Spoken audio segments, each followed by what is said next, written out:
Hello बच्चों, आज हम बात करने वाले हैं स्टैंडर्ड 8 इंग्लिश मीडियम एसएसटी। ठीक है, हमारा दूसरा चैप्टर था जो हम आज कंटिन्यू करने वाले हैं। ठीक है, फर्स्ट पार्ट हमने देख लिया था हमारे दूसरे चैप्टर का, व्हाट इज अराउंड अस। ठीक है, वो हमने उसका दूसरा पार्ट हम आगे कन्वर्ट करने वाले हैं। चलो देख लेते हैं। आगे हमने कुछ देखा था मैप के बारे में। ठीक है, मैंने आपको बताया था कि वाटर है वो चारों ओर फैला हुआ है और लैंड एरिया कितना है वो सब कुछ हमने बात की थी। ठीक है, आज कंटिन्यू करते हैं एटमॉस्फेयर से। The shapier of the air that wraps the earth from the outside is called atmosphere. It extends approximately up to 1600 kilometers from the surface of the earth. It cannot be seen clearly with the naked eye like lithosphere and hydrosphere. Atmosphere is composed of a variety of gases, water vapor, dust particulates, smoke, salt, microorganism, etc. Atmosphere is colorless, odorless, and transparent. Solid, liquid, and gaseous elements are included in the atmosphere. It contains approximately 78% of nitrogen, 21% of oxygen, and 1% of other gases. When we go higher from the surface of the earth, the amount of the most of the gases in the atmosphere decrease. Carbon dioxide gas is heavy, so it is found more in the lower layer of the air. Ozone gas comprises of the very small proportion in the air. This gas was absorbed in the ultraviolet rays from the sun and protects the earth from the excessive heat of the sun. This gas is more in proportion in the morning, in the open ground, and in the air near the sea. अब क्या है कि हम बात करने वाले हैं atmosphere. Atmosphere वो क्या है? वो है हमारे अर्थ के चारों ओर फैला हुआ एक लेयर है। ठीक है, अर्थ के चारों ओर फैला हुआ लेयर है। वो 1600 किलोमीटर तक फैला हुआ है। ठीक है, अर्थ की जितनी सरफेस है वहाँ से 1600 किलोमीटर तक वो फैला हुआ है। ठीक है, हाँ, वो हमें खुली आँख से दिख सकता नहीं है। ठीक है, जैसे लिथोस्फीयर और हाइड्रोस्फीयर दिखता है उसी तरह से, लेकिन उसमें एटमॉस्फेयर में गैसेस होते हैं, वाटर वेपर्स यानी कि पानी की वरार होती है वो है, डस्ट पार्टिसिपेट यानी कि धूल कचरा भी है, स्मोक और सॉल्ट माइक्रो ऑर्गेनिज्म है। ठीक है, स्मोक यानी कि जो गैसेस है वो भी है, सॉल्ट भी है उसमें, और कई और भी ऑर्गेनिजम्स है। ठीक है, वो कलरलेस है, ऑर्डरलेस है और ट्रांसपेरेंस है। ठीक है, उसका भी कोई कलर नहीं है, उसकी कोई गंध भी नहीं है और वो उसका कोई स्वाद भी नहीं है। साथ साथ क्या है कि वो ट्रांसपेरेंस है यानी कि प्रकाश है उसके आर पार चला जाता है और वो हमें दिखता भी नहीं है। ठीक है,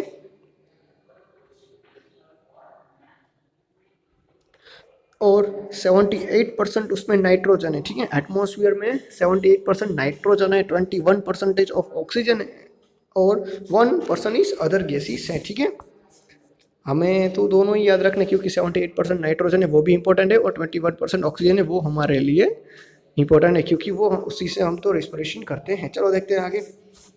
साथ साथ जैसे जैसे हम अर्थ की जो स्पेयर है उससे ऊपर जाते हैं तब क्या होता है कि गैसेस है वो डिक्रीज हो जाते हैं। ठीक है, यानी कि जो आवरण है वो कम होता जाता है, एकदम पतला सा हो जाता है। कार्बन डाइऑक्साइड गैस है वो हैवी है, तो क्या होगा, जो भी गैस हैवी होगा वो सबसे नीचे रहेगा और सबसे जो लाइट होगा गैस, ठीक है, पतला होगा, वो सबसे ऊपर रहेगा। ठीक है, सबसे ऊपर का गैस है वो है ओजोन लेयर। ठीक है, ओजोन लेयर का काम क्या है कि जो सन से जो वायोलेट रेस निकलते हैं ना उसको एब्जॉर्ब करना है ताकि अर्थ है उसको कोई डैमेज ना हो। ठीक है, चलो आगे देख लेते हैं। यहाँ पे हमें एक डायोग्राम दिया गया है कि नाइट्रोजन कितने परसेंट है। देखो, नाइट्रोजन है वो 78.03% है, ऑक्सीजन है वो 20.99% है, बाकी के अदर गैस है वो 0.98 गैसेस है। ठीक है, चलो देखते हैं। Other like oxygen, nitrogen keeps the living creature on the earth alive. Nitrogen reduces the intensity of the oxygen. Water is the most important component in the atmosphere. Due to heat, the water is form of a vapor evaporate and mix with the air in which known as a moisture. अब हम सबको पता है कि moisture क्या होता है। Moisture मतलब कि थोड़ा सा गीला और थोड़ा सा सूखा ऐसा आवरण। ठीक है, ऐसा वातावरण क्रिएट हो जाए हमारे आसपास। ठीक है, जैसे बारिश पैदा होती है, जब बारिश, ठीक है, तब कैसा आवरण होता है। ठीक है, कि थोड़ा सा गीला हो जाता है और थोड़ा सा सूखा भी हो जाता है। तो क्या होता है कि जब जो सन की रेज है वो ओशियन पे, सी पे गिरती है, रिवर्स पे, तो क्या होता है कि वहाँ से जो वाटर है वो इवापोरेट हो जाता है और वो वातावरण में मिक्स होने की शुरुआत कर देता है, इसीलिए मॉइस्चर की जो एटमॉस्फेयर है वो क्रिएट होता है। आगे देखते हैं, process of cooling of vapour is called condensation. ठीक है, जो वेपर है वो अभी हीटेड है इसलिए ऊपर जा रही है, और जब वो वहाँ पे ठंडी हो जाएगी, ठीक है, इस ठंडी होने की प्रोसेस को क्या कहते हैं, कंडेंशन कहते हैं। Various form of moisture like a dew, fog, cloud and precipitation are due to the condensation। ठीक है, कई सारे उसके फॉर्म है, जैसे कि ड्यू है, फॉग है, क्लाउड है, ठीक है, और बाकी के भी अदर फॉर्म्स हमें देखने को मिलते हैं। ठीक है, वो तो आप सबने सुना ही होगा उसके बारे में। चलो देखते हैं आगे। The effect of atmosphere is seen on human being in every aspect of life, such as in their food habit, clothing habit, color, economic activity, etc। ठीक है, तो ये जो एटमॉस्फेयर की इफेक्ट है ना, उसी से तो हमें पता चलता है कि वहाँ के जो इंसान होंगे, ठीक है, वो क्या पहनते होंगे, क्या खाते होंगे। जैसे कि मान लो कि हमारा एटमॉस्फेयर है वो ज़्यादा गर्म है, ठीक है, इसीलिए हम क्या करते हैं, सुतरा कापड़ पहनते हैं, ठीक है, और हम क्या खाते हैं, ज़्यादा हैवी वेटेड वाला खुराक नहीं खा सकते, फूड नहीं खा सकते। लेकिन जबकि ईस्ट वाले जो कंट्री है वो क्या खाते हैं, वो पहनते हैं तो वो वूल वाले कपड़े पहनते हैं, ठीक है, ताकि उससे ठंडी से राहत मिले, और खाना भी ऐसा खाते हैं जो उसको गर्मी दे। ठीक है, आगे देखते हैं। Many dust participate are seen in the atmosphere. Spreading on sun rays are visible due to these participate. It is due to dust participate that it doesn't suddenly turn dark after its sunset, and it does not suddenly turn bright after the sunshine. The sun rays are reflected black with the help of this dust participate on the surface of the earth, and we receive the light on the sun। अब क्या होता है कि जो sunlight है ना, वो हमें किस तरह से आती है वो हमें इसमें बताते हैं। जैसे कि जो डस्ट पार्टिसिपेट होते हैं ना, वो क्या करते हैं कि मान लो कि सनशाइन हुआ है तो वो एकदम ब्लैक भी नहीं हो जाते, ठीक है, सनशाइन के साथ साथ, और जब सनराइज होता है तो उसके साथ साथ एकदम वाइट भी नहीं हो जाते, ठीक है, उसके साथ क्या करते हैं, मिक्सचर फॉर्म कन्वर्ट करते हैं ताकि सनलाइट है वो हमारे पास पहुंच सके। ठीक है,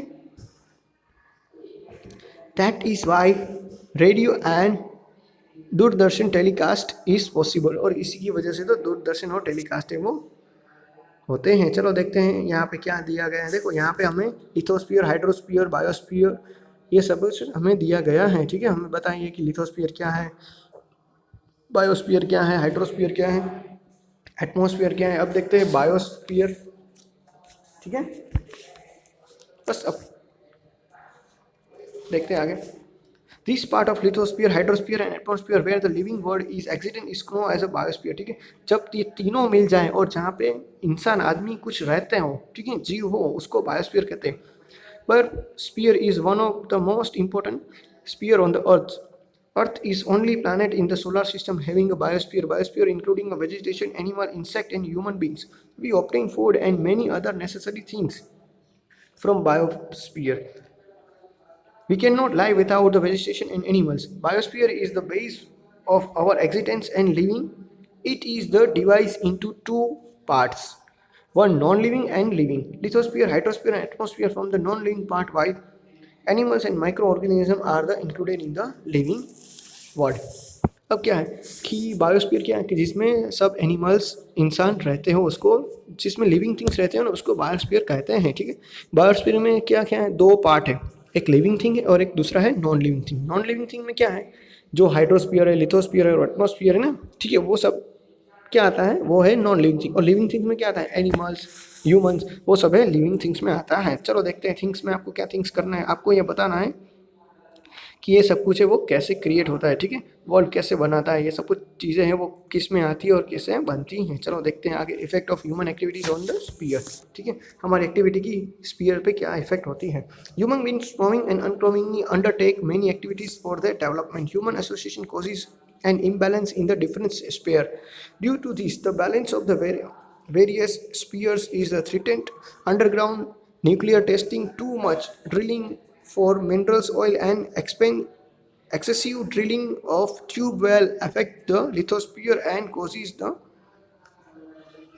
an imbalance. The dumping of waste from the village and cities along with the industry waste into water bodies polluted them.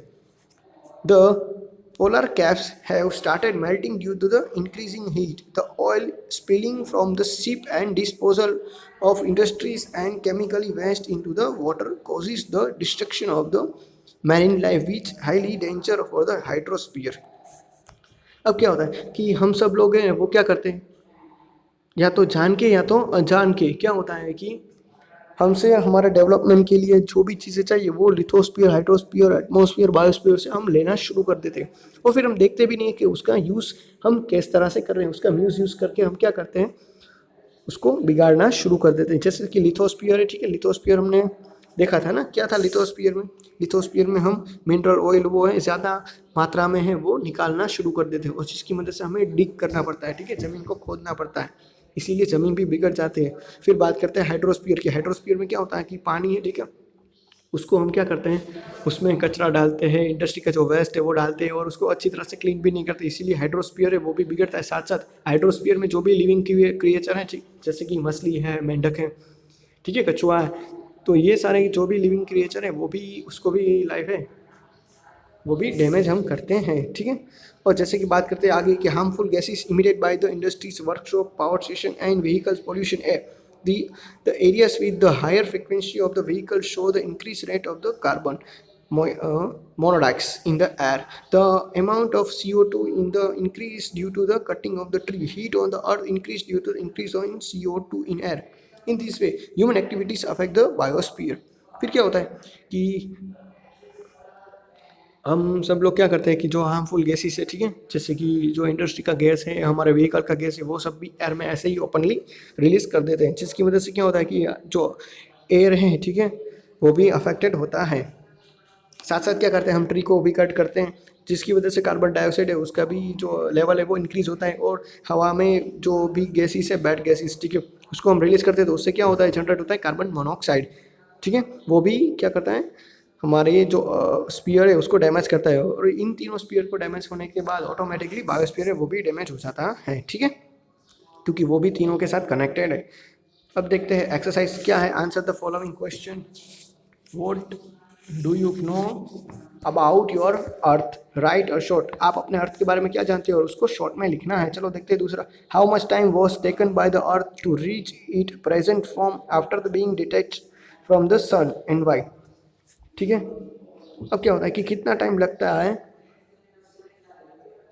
जब अर्थ है उसको सन के पास रीच करने में और क्यों लगता है ऐसा। तीसरा है how are the sphere of the earth interrelated. जो अर्थ के स्पीयर है, चार स्पीयर, वो अपने आप से कैसे जुड़े हुए हैं। देखते हैं filling the blanks with appropriate word. There are total blank sphere of the earth, ठीक है, अर्थ के कितने स्पीयर है वो आपको ही बताएं।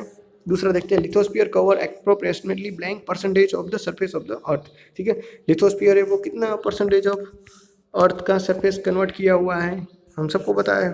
थर्ड वन देखते हैं most prominent liquid component in the atmosphere is, ठीक है, मोस्ट प्रोमिनेंट यानी कि सबसे बढ़िया एटमॉस्फेयर में क्या है। फोर्थ वन देख लेते हैं hydrosphere made of water makes a blank percentage of the surface on the earth.